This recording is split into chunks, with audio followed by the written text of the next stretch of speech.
Hey, what's going on, guys? We're here live at San Diego Comic-Con 2022, kicking things off with Ben Bishop, artist of TMNT Ronin. Yeah, one of the artists on The Last Ronin. One of them. Yeah, there's a whole ensemble on this book. Yeah. So, being that this is TMNT, like, was there any pressure in terms of how you wanted to kind of articulate the story style, artistically, like just how you wanted to kind of get the visual layers of the story?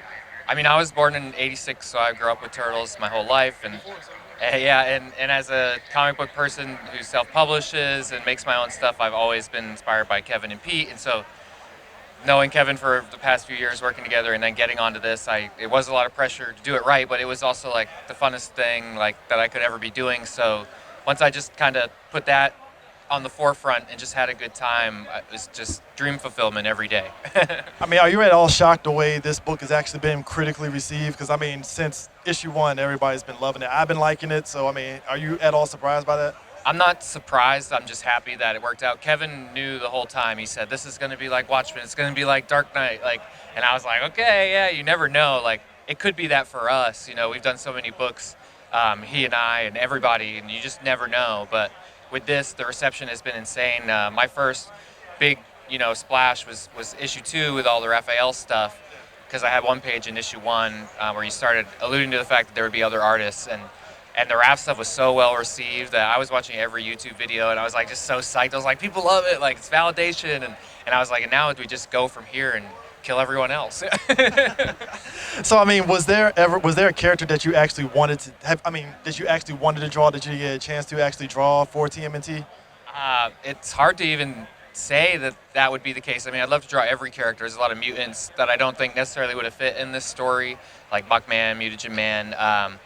But yeah, just drawing. Literally had pages where I got the opportunity to draw all 4 turtles, Casey and April, all on the same page, and Splinter. And it was just like, what the heck? And then the next issue, I'm drawing Fugitoid, and I'm drawing Splinter and Donnie in spacesuits that I got to design, and it was just so much fun. Yeah. So, I mean, so they pretty much just let you guys kind of sort of freestyle in a way with this? Well, Kevin was in charge. Kevin was the director, and Tom's been doing turtles for over 100 issues, so he knows what he's doing. And then I come to the table as like part of the fan base, but also an artist, and so I'm like able to say, Kevin, this would be really cool. This would be really cool, and he really values what I bring to the table, and he will come with like half a design or even a full design. And Kevin is just a collaborator since the start with him and Pete. So he's like, any ideas you have, like, go for it. And so we did a lot of the designs together, just in between, like, okay, we finished issue 2, time to go to 3, time to go to 4. And because of the way the issues were rolling out, it was cool because I could see the reception online and in reviews. Wow, we're working on the next one. And luckily, it was all very positive. So, I mean, was there any pressure when they told you, hey, you're going to be working alongside Kevin Eastman? Because, I mean, obviously, that's kind of equivalent. You could say to Stan Lee, like, hey, you're going to be working. I mean, how big was that for you? Well, I got that like starstruck moment a while ago because I actually got a text from Kevin one day, and he's like, "Hey Ben, I just read your creator-owned book, The Aggregate," and he's like, "It's awesome. What are you doing for the next year?" And then he and I, Troy Little and David Avalone, do this book called Drawing Blood, which is the fictional true story of how the turtles were created, but instead of the turtles, it's the radically rearranged Ronin ragdolls, and they're samurai cats named after famous anime directors Miyazaki, Tezuka, and Otomo. So you should check out Drawing Blood. But so we've been doing that, but that moment I was like, holy cow, I got to do this right. And then now we're just buds. So, I mean, Ronin's obviously over. So, I mean, what's next for you going forward after this? I don't know. Maybe there's some more stuff. Maybe there's some more turtle stuff.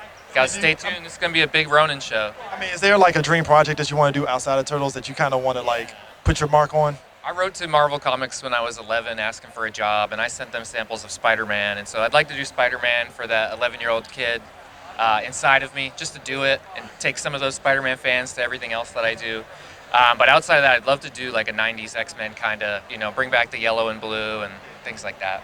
So lastly, since we're on Turtles and this is like 80s nostalgia, if you had a choice, I'm giving you a choice here. Thundercats, to do a comic on that, or He-Man, which one would you go for?